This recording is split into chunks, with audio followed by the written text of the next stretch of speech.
I work at Gulfport School District. I've been there 22 years. I have two sons and two grandsons. Two and one, they are 11 months apart, and they are my heart. Jaden and Jeremiah, they are my heart. I'm a musician. I play for four different churches, not all at the same time. Piano.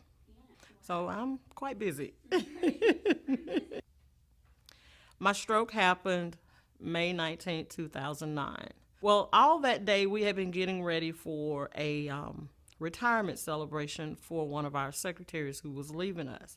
And we had been going around doing things, and I was charged to go and pick up the cake. I didn't think much about it. Like a lot of women, we just don't think about some of those things that happen to us. We just play it off.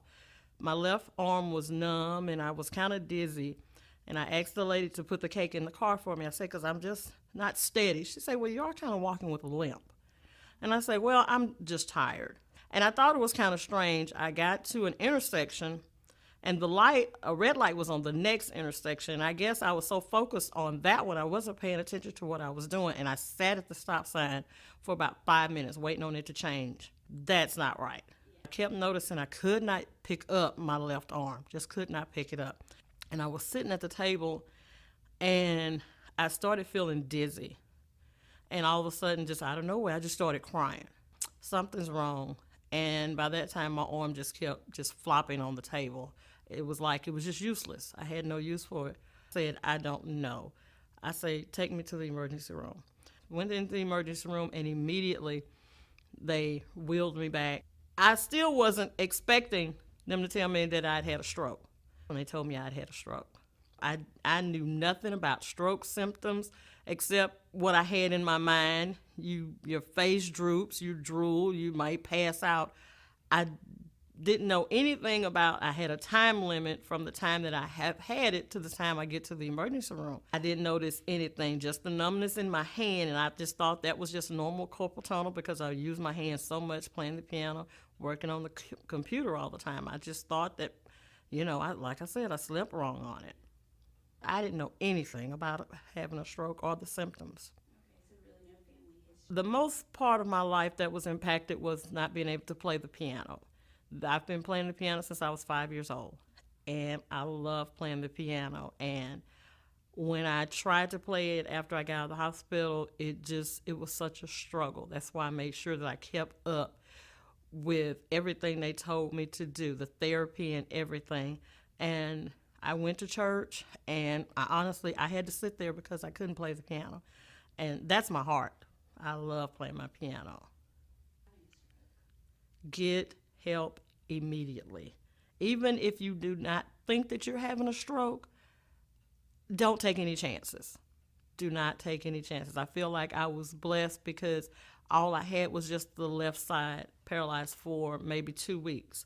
But some people, like my uncle, he is still paralyzed. He can walk with a cane. But if you do not seek help immediately, you don't know what the consequences might be.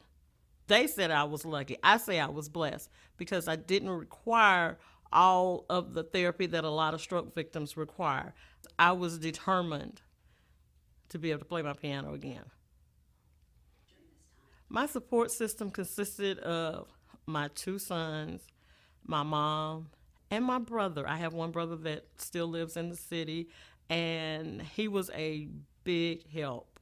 I have another brother who plays the piano, but he lives in Maryland, and he would call me every 2 days. He said, you're going to be able to play again.